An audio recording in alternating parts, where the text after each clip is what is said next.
Today's stuff we're going to be learning is Gittin Daf Yud Zayin. Today's stuff is sponsored by Martin Gaynor in loving memory of Rivka Gershgorn on her yurtzeit. And today's stuff is sponsored by Ruth and David Kahan in honor of Paul Gompers and Dr. Jody Duche and in gratitude for their hospitality. Okay, we're going to get started now with the story we were in the middle of at the bottom of the daf. What we've been mainly dealing with, we were talking about the case specifically of two witnesses come and say it was written in front of us, and one says, B'fanai nechtam, in front of me it was signed, and then we had a whole deliberation. Are we talking about where two of them were the witnesses, at least two of them were messengers, or is it that only one was a messenger and the other two were not messengers, and then it wouldn't teach us, in other words, then the whole, whether we understand it one way or the other, has important ramifications for what if, in a regular case, two people bring a get.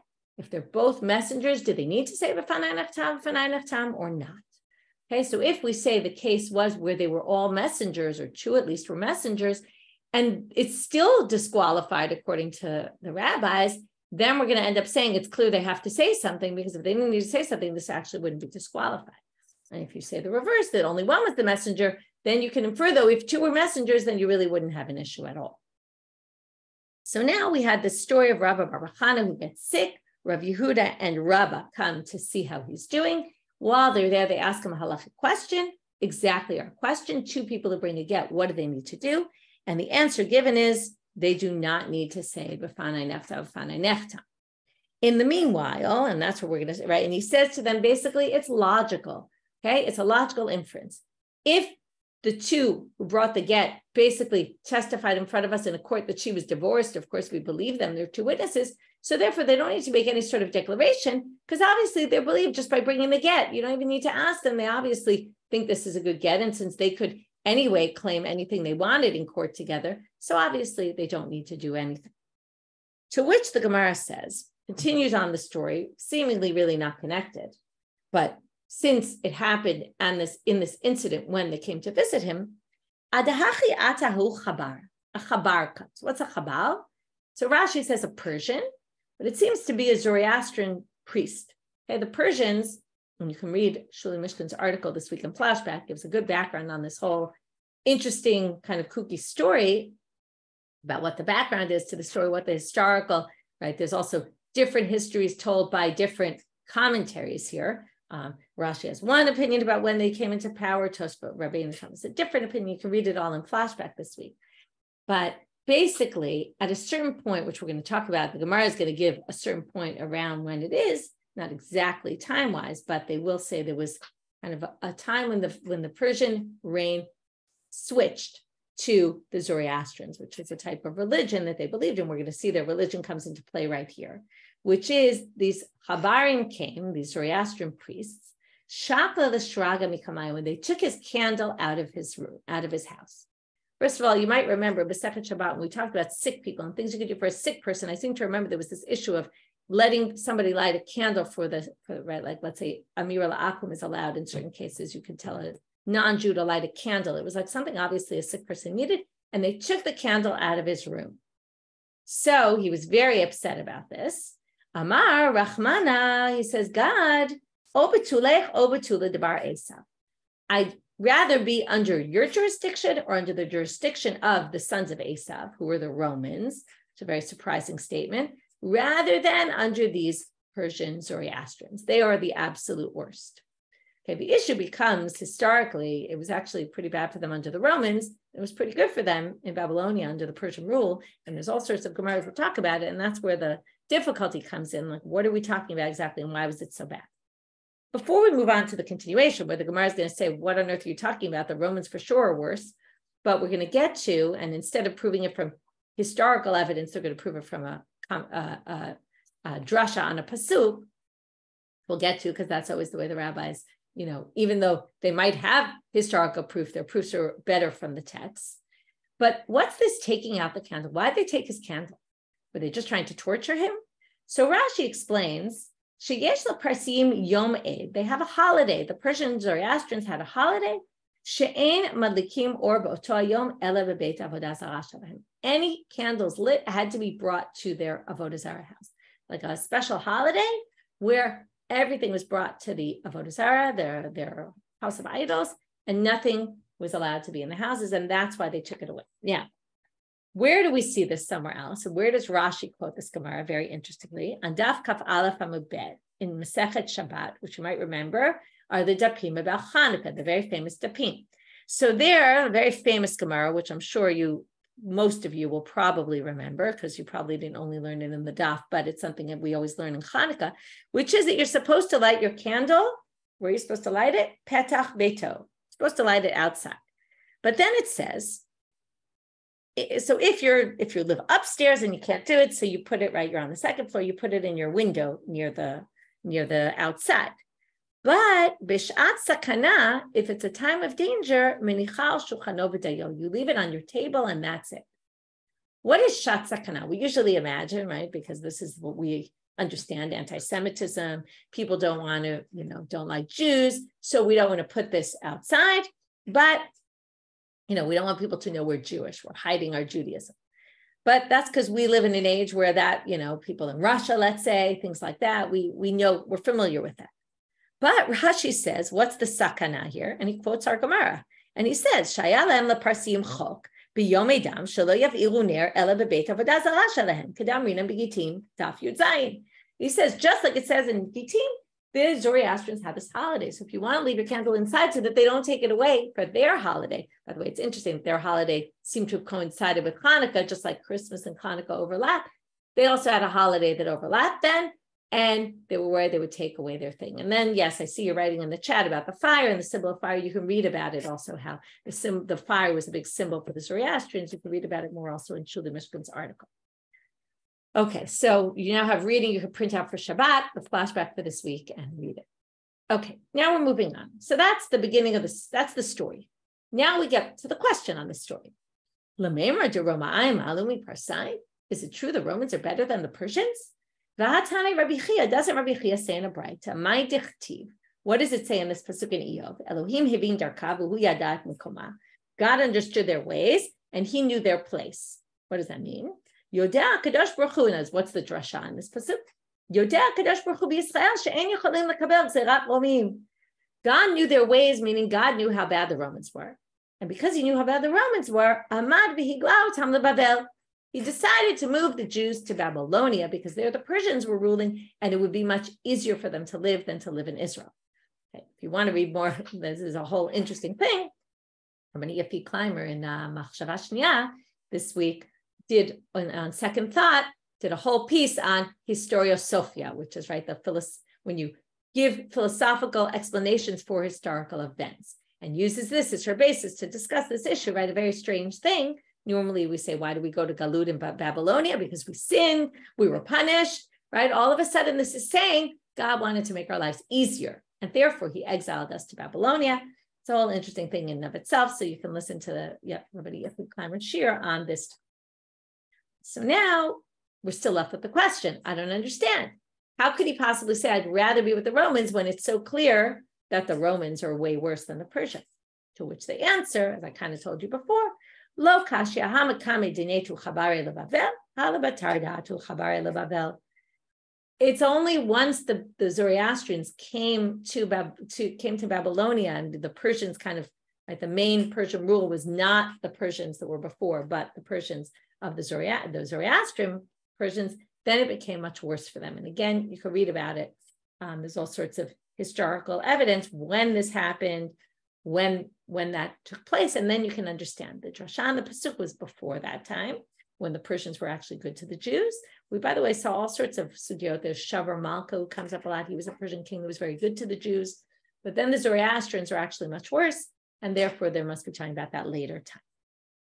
Okay, moving on. Now we're going to the flip case of the one we discussed yesterday. In this case, 2 witnesses testified to signatures. This is already going to be a much better case, because yesterday we discussed, since there's only one about the signatures, and that one didn't say b'fanei nechtav. Remember, if you say b'fanei nechtav, we're not so worried people are going to confuse this with other documents and think that you can verify documents using ratified signatures by one witness, because you also say b'fanei nechtav. So because you said b'fanei nechtav, people understand this is something different. And that was a whole discussion yesterday. Do we have to worry about people will confuse it with other things, or do people know when it comes to get that we're not confused? And that was the machloket. That was at least one way we explain the machloket between Rabbi Yehuda and the rabbis. Rabbi Yehuda says it's okay because I think it was Rabbi Yehuda, right? If I'm not. Yeah, Rabbi Yehuda says it's okay because he's not worried. Everyone knows get is different. And the rabbi said, no, we're worried about get. And since he didn't say b'fanai nechtav and someone else said it, that doesn't help us. But in this case, everybody says it's okay because you have two people about the signatures. And it's the issue of the ktiva, you only have one. Now that's okay. Why? So we're going to have Rabbi Ami's explanation, although this whole sugya we're going to learn now about Rabbi Ami is going to actually be switched, and Rabbi Ami later is going to say something totally different, or the opposite. But right now, I'm Rabbi Ami, I'm Rabbi Yochanan. Lo shanu ela shehaget yotzei mitachat yedei ed ktiva. We already discussed that, right? There's this debate: are they all the messengers? Is only one the messenger? He says this Mishna is in a case where the messenger, assuming there was only one that was the messenger is the one who said b'fanai nechtav. Why? Because dinasu kishnayim al zeh u kishnayim al zeh. Because remember, we already distinguished between the messenger and some random person. If some random person says b'fanai nechtav, that's counted as one witness out of two, and that doesn't really mean anything. If we need actual testimony, and this is what it's going to be, Rabbi Ami seems to be saying, we need real testimony that it was written b'fanai, meaning that it was written lishma. Okay, so he obviously is holding by Raba that you need the lishma issue. And we'll see this in a minute, because what is he saying? If some random person came who wasn't the messenger and said it was written in front of me, that wouldn't be good, because one random person is just equal to one witness. One witness doesn't count as two. Only the messenger has this, so to speak, special power, right? But it's not really special power. It's just the rabbis gave him in order to make, right, to make the woman's life easier. If the man sends a shaliach with his get, since he's the messenger and he takes he's basically responsible for this, we're going to believe him when he says b'fanai nechtav, b'fanai nechtav. So his one testimony about it, his one being one person who says it was written in front of me is equal to two. So in this case, we have one who, according to Rabbi Ami, has to be the messenger who says b'fanai nechtav. That counts as two. And on the other hand, we have two witnesses, random people, but two witnesses who verify the signatures. So now we're good. We're set. We have two witnesses for this and two witnesses for that. That's what the Gemara just said. Shnayim al zeh, shnayim al zeh. Aval. But if the witness is on the side of the two, he's one of the two who testify about the signatures, then it's no good, because we only have one testimony about the writing, and that's not sufficient. Now, from there, the Gemara doesn't say this, but what is the assumption? The assumption is that it's not enough to just validate the signatures of the witnesses because of enidim mitzuyim l'kaimo like Rava, but you also need what Raba said, lishma. You need testimony that was done lishma. And one person who said b'fanai nechtav, who's not the messenger, is not believed in this case like two witnesses. So we don't have two witnesses. So therefore we have a problem. So what? Or what is the Gemara trying to get at? To get to this point. If you need two witnesses, or you need something that's equal to two witnesses, which could be the messenger himself, to say b'fanai nechtav in order to say, I saw the get written lishma, then Alma kasavau, shnayim sheviu get mi medinat hayam tzruchim she'amru b'fanenu nechtav b'fanenu nechtam. That means that if two messengers bring the get, which was the question we've been deliberating over the last daf, which is, do two witnesses need to bring, if two messengers are being sent, you're both messengers, the husband sent you.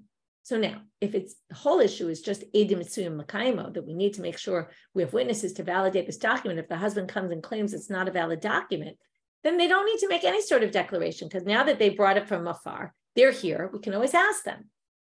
But if you need them to testify that the get was done lishma, then you need them to say b'fanai nechtavu, b'fanai nechtam. Because just because they brought it and they can testify about the signatures doesn't mean that it was done lishma. So therefore, since he says, again, this is all one building on the other, since he says, only if the messenger was the one who said b'fanai nechtav, he's believed, and this case works because you have two on the signatures, and theoretically his one counts like two on the writing. That means that b'fanai nechtav is absolutely necessary, even in a case when two witnesses bring it, because They need to say it was written lishma. If you remember, right? I think I said this already today, but in case I didn't, or anyway, it's good review. According to the one who says it's just a dimitzium l'kaimo, the befanai nechtav is only said so that people don't think that this is like regular kiyum shtarot, and they'll think that kiyum shtarot can be done with one. In this case, there's no concern for that. So you don't really need the befanai nechtav. It's not important. Okay, remember, it was all there just to differentiate between get and other shtarot. But here you don't have that issue because you actually have two witnesses about the signatures. So that's why it would have to be that it's not just enough the edim assume l'kaimo. You would have to say lishma also. That would lead you to say when two witnesses bring a get, they have to say, they have to testify. There has to be some sort of testimony that it was done lishma. So now that's what he said. To which Rabbi Asi is going to respond to him. Rabbi Asi, Amalei Rabbi Asi.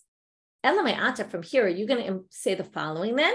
Reisha, in the previous case in the Mishnah, dekatane, shnayim omrim b'fanenu nechtav, two say it was written in front of us, ve'echad omer b'fanai nechtam pasul, and one says, right, it was written in front of me, it's disqualified, ve'Rabbi Yehuda machshir. Are you going to say that that case is afilu get yotzei mitachad yidei shnehem, pasle Rabbanan? Are you going to say that even if two of them were the messengers, right, the signature, the writing was the messengers, or any two of them really, it would still be disqualified? Now, why would that be? Because remember, that was our whole debate yesterday. If two of them were messengers, then according to some people, you don't even need to say b'fanai nechtav, b'fanai nechtam. So he's basically saying, from what you said, it would sound like that case is only when only one of them is the messenger. But if two of them were messengers, right, and the other two were random people, but if two were messengers, then even the rabbis would say it was, even if two were messengers, the rabbis would still disqualify. Amar le'in, he says, yes, in fact, that is what I think. Okay, so basically, it wasn't such a question. It was just, really, you think that? And you said, yeah, I do think that. So basically, he's saying that I'm going to take what you said, I'm going to apply it to the previous case, which means that the previous case, again, we had this deliberation yesterday. The Rabbi Ami is clearly understanding the previous case. Even if two of them were messengers, it's still disqualified according to the rabbis. Now, that's the first version. What happens? Rabbi Asi continues, though, and says, but you know what? Zimnin de eshkache tiyati v'ka'amar afilu get yotzei mitachad yidei yedei chatima kasher. So now Rabbi Asi says, but sometimes I was with Rabbi Ami, or maybe on one occasion, and he said to me the opposite of what he said right now, what we just saw. Okay? And he said to me, even if get yotzei mitachad yidei yedei chatima, in our case, where one said it was written in front of me, two said it was signed, right? We know it was signed in front of us. And we said it has to be the messenger is the Eid Ktiva, otherwise it won't work because you need Ktiva Lishma. No, I actually heard him say the opposite. Even if the messenger is on the side of one of the Eidei Chatima, one of the ones on the signing, it's still good. You don't need two witnesses on the writing because why again? The writing is just an extra thing to worry so that you don't have a problem of people will think Kiyum Shtar is with one witness. Here, there's no concern for that because we have two witnesses for Kiyum Shtar. So you don't even really need the B'fanai Nechtav. And that's why it doesn't matter who says the B'fanai Nechtav. Alma Kasaval, he must hold, according to this, that you don't really need the Ktiva part. You really need the Chatima part. If the whole issue is just the signatures, well then, Alma Kasavar, the exact opposite of what we said before. He must hold Rabbi Ami.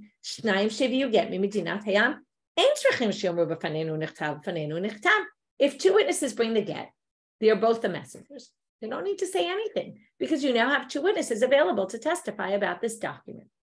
So it seems like we have a total contradiction in what Rabbi Ami said. So Amarle Rabbi Asi, in this version, though, we're going to continue and we're going to have the exact same type of discussion that ensued, but again, the reverse. Rabbi Asi is going to again bring the case before and say, are you trying to say that this case is in the case of blah, blah, blah? And Rabbi Ami is going to say, yes, I do. And then Rabbi Asi is going to throw the big question at him, which is, how did you say itself in the opposite? So Amalei Rabbi Asi, but first the first question of Rabbi Asi. Elameata, according to what you're saying, when you have two saying it was written in front of us, and one saying it was signed in front of us, and the rabbis say it's disqualified. Rabbi Yehuda machshir, Rabbi Yehuda thinks it's okay. Tama, you would have to say, according to your logic, and do you really agree with this? De ein haget yotzei mitachat yedei shnihem. It must be a case where two of them were not the messengers, because if two of them were the messengers, you wouldn't need to say anything, right? Haget yotzei mitachat yedei shnihem machsharei Rabbanan. If two of those three were messengers, the get would be a totally perfect get, right? Is that what you're saying? Amar le'im. He says, yes, that's in fact what I'm saying. To which, here comes Rabbi Yassi's big question. But wait, there were other times where you didn't say that. I don't understand. You said this at one point, now you're saying something else. I'm totally confused. To which Amar le yated hi shelo tamut. Tamut with a tet, that won't move, not that won't die. This is a peg that won't move. What he's basically saying is, I changed my mind, and now I am convinced by my new answer, and I'm not going to change my mind again. Okay, because it's always confusing when your teacher changes his mind or her mind. You're always worried maybe they'll do it again. So comes Rabbi Ami, says, now I've got the sugya correct. This is what I'm doing, and I'm not changing my mind about this. So basically, in the end, he says, just like Rabbi Hana said, which is if two witnesses come and they're the messengers, they do not need to say b'fanai nechtav or b'fanai nechtam. Okay, which again seems to be siding on you don't need the lishma issue. Right, you need Edom Mitzuyim L'Kaima. Moving on to a new topic, Mishna. Nichtav bayom v'nichtam balayla, balayla v'nichtam balayla, balayla v'nichtam bayom kasher. These three are all good. You wrote the get during the day and you signed it during the day. You wrote it at night, you signed it at that same night. You wrote it at night and you signed it during the day, which is all the same date, the same Hebrew date. It's all good. But bayom v'nichtam balayla pasul. But if you write it during the day and you sign it at night, it's disqualified. Why is that? Because you're signing it on a different date than what appears on the get. Okay? That's the problem. We don't really understand yet what the problem is, because in order to understand what the problem is, we're going to have to understand why in general they instituted, because it was a rabbinic institution, that you need to put the date in the get. Okay? By Torah law, you don't need a date in the get. So that's going to be our topic today. Why did the rabbis decide you need a date in the get? And therefore, once you need a date in the get, it has to be that the signing is done on the same day as the writing. Rabbi Shimon machshir, he actually doesn't need it to be signed on the same day. He says it's more important the date that it's written, not the date that it's signed. Okay, we're going to talk today about three stages. There's the writing of the get, there's the signing of the get, and there's the giving of the get. Those three, theoretically, right, could potentially happen on different days. And what if they do? Right? So right now, they seem to be talking about the writing. Does the writing and the signing have to be on the same day? Meaning, really, is the important part the signing of the get? And that has to happen and match the date it says on the get. According to the rabbis, yes. According to Rabbi Shimon, we don't care. The important part is that the writing, that the date is the day it was written, and that's fine. We don't care when it was signed. We're going to have to understand why this is. We don't yet understand. Shahaya Rabbi Shimon Omer, because Rabbi Shimon would say, no, you think you're going to get an explanation, but you're not. It's just going to say, how do we know Rabbi Shimon holds this? Because he says, they're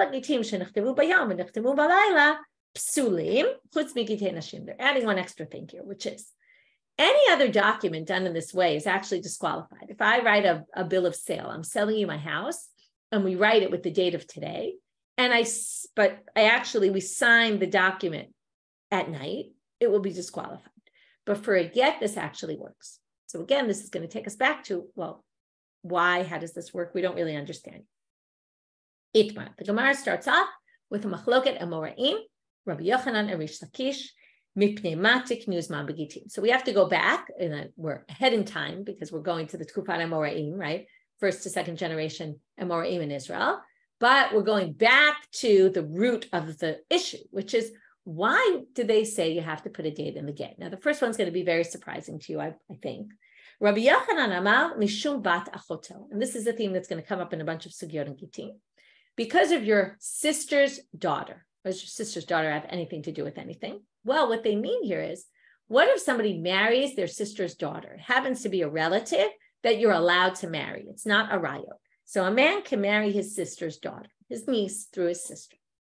So if he marries his sister's daughter, his niece, the assumption is that since he has a relationship with her before they were married, Okay. Now you might say, how common is this? First of all, it might have been common in those days, because I assume in those days, people did marry a lot within the family. Now, he marries his sister's daughter. At this point, what happens? She, let's say, this is the theoretical case, she goes and commits adultery, sleeps with another man. Now, she's supposed to get killed. He doesn't want her to get killed because he loves her. Besides that she's his wife, she's also his relative, his sister's daughter. So he wants to protect her.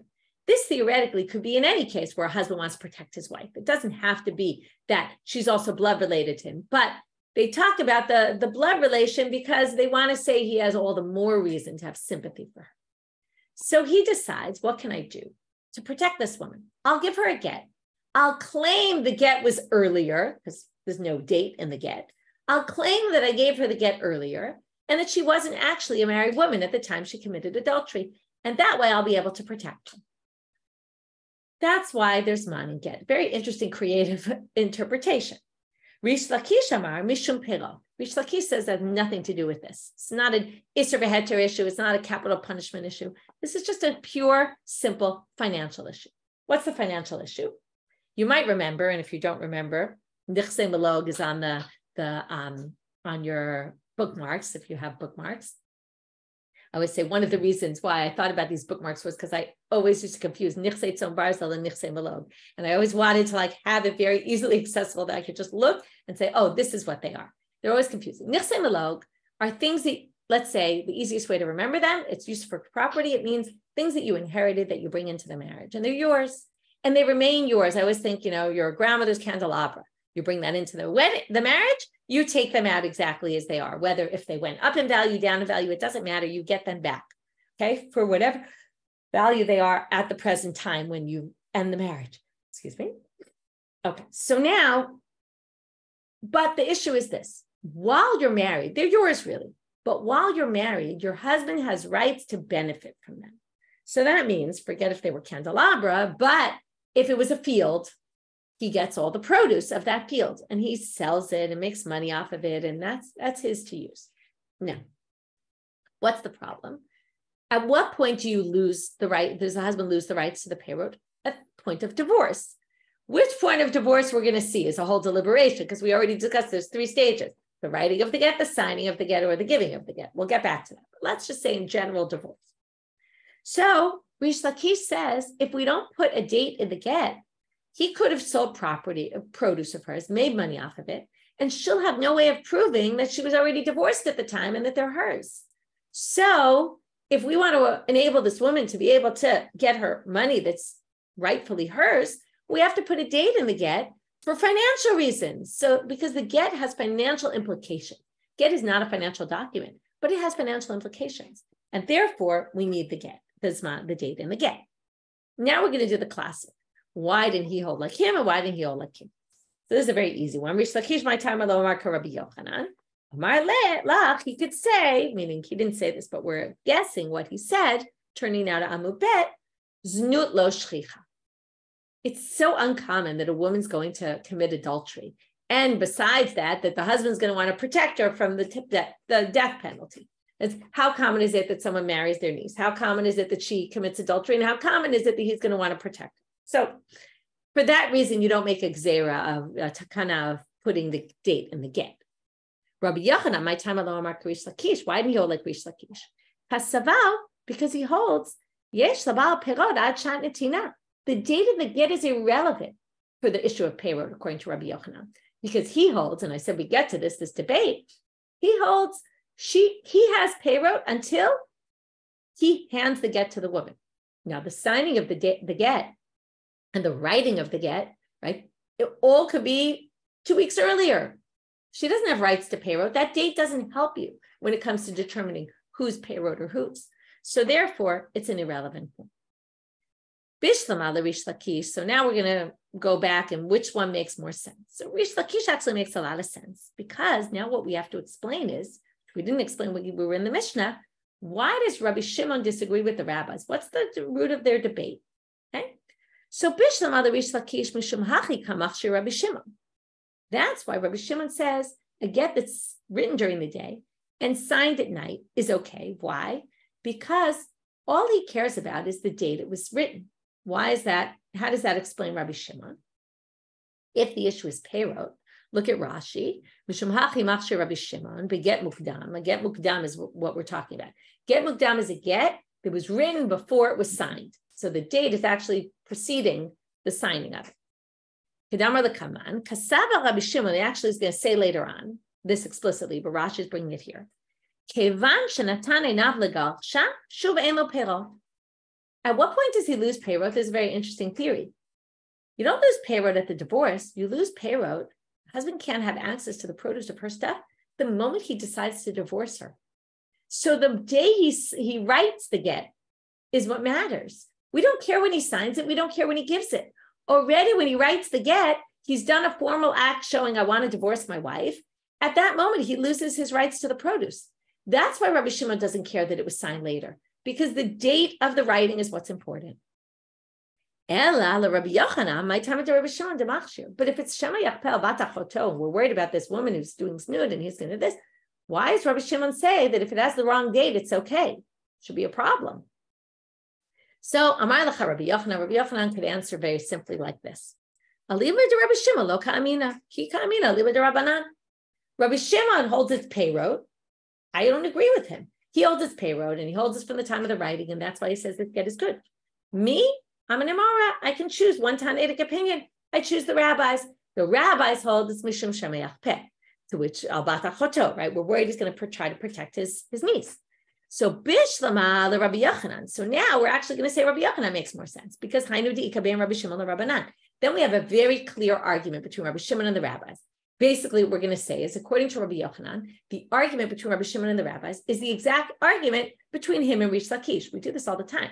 We like to say, oh, look, these Amoraim that are debating are actually debating an issue that the Tanaim debated. And then the machloket splits exactly into Peirot and Barachoto. But now we're going to question Reish Lakish. So where something seemed, Rabbi Shimon seemed much more simple according to Reish Lakish in the beginning, once we explained according to Rabbi Yochanan, now Rabbi Yochanan's opinion makes a lot more sense. But the Reish Lakish might ikabein Rabbi Shimon the Rabbanan. But what's the argument then between Rabbi Shimon and the rabbis? Rabbi Shimon holds us from the time of writing of the get, he already loses rights to Peirot, then the rabbis theoretically should agree with that as well. But no, the point is, why did the rabbis say it has to be signed on the day it was written? Because the rabbis think that when does the guy lose Peirot? When it's signed, not when it's written. So what's the difference between Rabbi Shimon and the rabbis? It's Peirot, Pere, Demishat Ktivad Shat Chatima Ikabenayu. The difference between them is who has rights to the Peirot, the proceeds, right? Any produce that the field has or any kind of money he makes off of her stuff, between the time of the writing of the get and the signing of the get. According to, now let's just be clear here. According to Reish Lakish, everybody agrees that it has to do with the writing of the get. The question is just, does writing mean writing actually when you start to write the get, or does writing mean signing the get? Okay? And the difference between them is, because if it had to do with giving the get, then date and the get would have nothing to do with this at all, right? That's exactly what Rabbi Yochanan says to say, I don't agree with Reish Lakish, because I think you're supposed to give the get, he loses produce only when he gives the get, which doesn't have anything to do with the date written on the get. So Hans Reish Lakish explains, or the Gemara explains Reish Lakish's way of understanding the machlokah Rabbi Shimon Rabbanan. Rabbi Shimon holds, that's why I told you, there's 3 dates here. Is it the writing, the signing, or the giving? So the giving is Rabbi Yochanan's approach. The writing and signing is Reish Lakish, and then we have the split, Rabbi Shimon and the rabbis. Rabbi Shimon says from the time the get was written, so we don't care when the get was signed. The rabbis say it's from the time the get was signed. That's why the get has to be signed on the day it was written, so that the date of the signing matches the date on the get. Okay, so we've resolved that. Now, there's just one last problem here, till we get to some more. But we just said, okay, I just organized this for you right now. Rabbi Yochanan holds the Peirot is till the time he loses them from the time he gives the get. According to Reish Lakish, it's from the time he writes/signs the get, depending on whether you're Rabbi Shimon or the rabbi. But the exact opposite appears in a source. To Itmar, it was said, okay, this was passed down to us. Me'matay motzi'in the Peirot. When can the woman start claiming? What do you mean? These Peirot are mine, not yours anymore. Rabbi Yochanan Amar Mishat Ktiva. In other words, the point is what's probably going on is he sold them to someone else and she goes and says they're mine. He couldn't have sold them to you, give them back to me. When can she do that? Rabbi Yochanan said Mishat Ktiva, from the time of the writing of the get. And Reish Lakish Amar Mishat Nitina, from the time of the giving of the get. And that's the exact opposite of what we just said. To which the Gemara simply says, Ipuch, flip the opinions. It's this tradition that we got that there's a machloket between them about what time or when are we motzi peirot is obviously flipped. So whoever told it to us just got it wrong. Who said what? Flip the approaches and then you don't have a problem at all. Okay, so again, let's do a summary. Let's just summarize the whole daf until now and then we'll finish with the last section. So to summarize our daf, we started with the story of Rabbi Hana, how they stole his candle, and then we got to the statement he made about the Persians, how terrible they are, worse than the Romans, how could that be? And we resolved it. And the whole thing was couched in the story where he said, two people come give a get, they do not need to say b'fanei nefta, two messengers. Then we went to the next case in the Mishna, which again had three people. And the question was, are they the messengers? Are they not the messengers? The real question was, does the messenger himself have to be the one to say b'fanei nefta or not? First, we have Rabbi Ami who said he has to be the messenger because you need k'tiva l'shma, which would then lead you to say, if two witnesses bring the get, you have to say b'fanei nefta.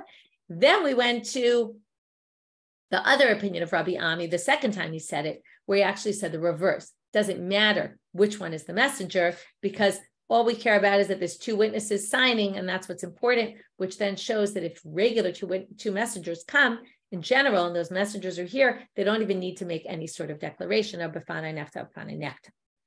Then, right, Rabbi Yosef asked him, why you're confusing me? And he said, well, I changed my mind and that's it. It's a done deal. Then we got to this nichtav v'yom, nichtav b'layla and all that. And what do we do with this get where we have a machloket, Rabbi Shimon and the rabbis? If the date on the get doesn't match the date it was signed, is it a problem? Is it not? Then we had to ask, why is there an issue of date in the get at all? Rabbi Yochanan said, again, this was all a takana of the rabbis, which is going to be the premise of our next slew of questions.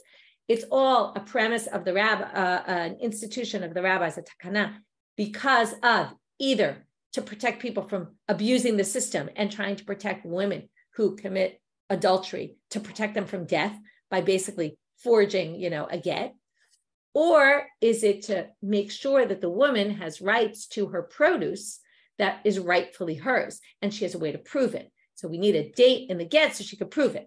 Because usually we need a date on the get for financial reasons. In this case, like I said, it's not a financial document, but comes to Reish Lakish and says, but it does have financial ramification for payroll, and therefore we need the date. And then we had to figure out why each one doesn't hold like the other. And then we had to figure out which one makes the most sense. And really, instead of saying it like that, it's really how do each of them understand the machloket, Rabbi Shimon and the rabbis. And that we discussed two options of how to understand. Either they debate payroll or adultery or protecting your adulterous wife, or their debate is it from the time it was written or the time it was signed? If you hold the time it was written, you lose the payroll, the husband loses payroll, then we don't care when it was signed. If you hold it's the time when it was signed, then obviously it has to be signed to match the date on the document. So that's a good review of today's doc. Now we're just going to end with three questions Abaye asked Rav Yosef and Rav Yosef's responses. And the gist of his questions is all going to be, if blah, blah, blah, well, how did this takana help? Really? Didn't help at all. Okay, and it's really a question of both Rabbi Yochanan, which it doesn't matter which opinion you go by. Shlosha Gittin psulim, he's quoting a Mishna. It says, so Amarle Abaye Rav Yosef. Abaye says to Rav Yosef, what about this Mishna? There's three types of gets that are psulim, that are disqualified. But im nisei tablad kasher. But if the woman married based on them, her kid would not be a mamzer. Now, if the get is invalid, then the child's a mamzer because she's basically a married woman who now had a child with a different man. So it must be that all these gittim are only disqualified on a rabbinic level, meaning by Torah law, they're good gets, but they're disqualified by the rabbis. But if she gets married, which means basically if she gets married based on this get, we're not going to disqualify. We're not going to say her kid's a mamzer. One of these three gets is a get that doesn't have a date in it. Basically meaning that a get that doesn't have a date is valid post facto. So he says very simply, this is a theme we're going to come up with a lot in the Masechet. If that's the case, what was the point of the takana? If you can get away and get married and have a child with a get that doesn't have a date, then all of these things that we're worried about are concerns. To which he answers, Ahanu de lechatchila lo tinaseh. Well, they instituted it so that it would be kept. In other words, all the sofrim know about it, so they'll likely not write a get without a date in it. That's if you come, let's say, you're a man and you want to come protect your wife who committed adultery, or you want to cheat your wife out of produce, so you'll go to the sofer and say, can you write me a get without a date? And he's going to say to you, what are you talking about? I have to write a get with a date. I can't do it without a date. So it's unlikely that it'll happen. And not only that, if she goes to get married based on a get like this, they're not going to let her. In other words, this get is not really going to be accepted in general, which will basically prevent a get from being written without a date. So that's why. But you're right. But in the end, if she gets married based on this, if somehow it goes to the system, it goes to the system. But it just is a preventative method so that unlikely the gets will be written like this. Second question. Okay, so if it's unlikely gets will be written without a date, what if they write the get with the date? And then this guy is a real con artist. He gets the date written, the get written with the date, and then he cuts off, right? He's got one of those good paper cutters. He cuts off the top of the parchment and he gives her the get without a date on it. So while the Sofrim and the judges and all, but in the end, right, this shows, by the way, that they weren't necessarily giving gets in courts like they do nowadays in a Beit Din. Anyway, could be he'll do that. So that's a real con artist. We're not worried about con artists. How often do you have cases of con artists? Okay, they made a takana to basically avoid the situation. But if someone's going to cheat the system, there's nothing we could do about it. Third question. Okay, now today's date, right? You're Gimel Sivan, the 13th of Sivan.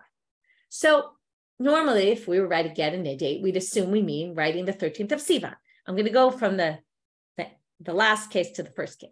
What if you just write the week of, whatever the beginning of this week was, the week of Chet B'Sivan, okay? Or you write the month of Sivan, or you write the year, Tafshin Pei Gimel, or you write Shavua, the whatever cycle, I don't know, the 100th cycle of the Shemitah cycle, okay, which is a 7-year period. They would count Shavua, doesn't mean week. Shabbat means week. Shavua means 7-year cycle. So what if it just says, this get is written in the 100th cycle of the Shemitah cycle, whatever. My. Amarle kasher. Rav Yosef says it would be good. To which Abaye says, that's not going to help, particularly the Shavua case. I mean, you're giving a 7-year range. So he could still try to claim, and then it's not going to help her prove her pay road. It's not going to help. Right? All these things are problematic. So Rav Yosef answers, he says basically, it's to prevent him from claiming he divorced her already, 7 years before, or her trying to claim he divorced me earlier, right? And that it at least is within a certain time frame, we can exclude this or that. Okay, we can exclude the previous and the upcoming. So it clarifies it to a certain extent, even though it's a little crazy to think that this is right, a whole 7-year thing would really work. But here he proves his point, Rabbi Yosef. And with this, we'll end for today. He says, if you don't say that, Yomi gufe miyadina ni mitzafre mi panya. Let's say, right, she's arguing over payroll from the morning of the day of the get. The get's not going to help you for the day of the get. She can't claim anything, and he can't try to protect her from getting killed if it happened on the exact day the get was written, because we don't know what time of day the get was given. Nobody thinks that you're supposed to write a time in the get. That's already, going so far. So since in any case, there's a lack of clarity here, and there's a day anyway that we won't be able to determine, we'll be left with some doubt about. So just like that,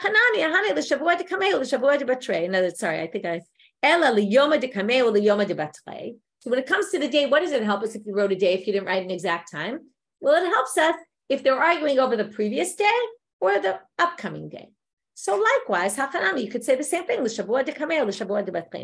You tried to say there's no point to this takana of the rabbis. I'll tell you, there's a point, even though you theoretically could write on the get, and it would be a good get. This was in the 100th year, the 100th cycle of the Shemitah cycles.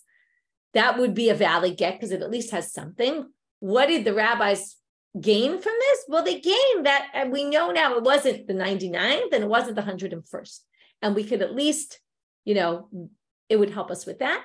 And he basically proves it by saying days are the same thing, basically. In other words, no matter what, you can't ever get to perfection. You'll never know the exact moment that the get was given, and you'll always have some range that you won't be able to determine.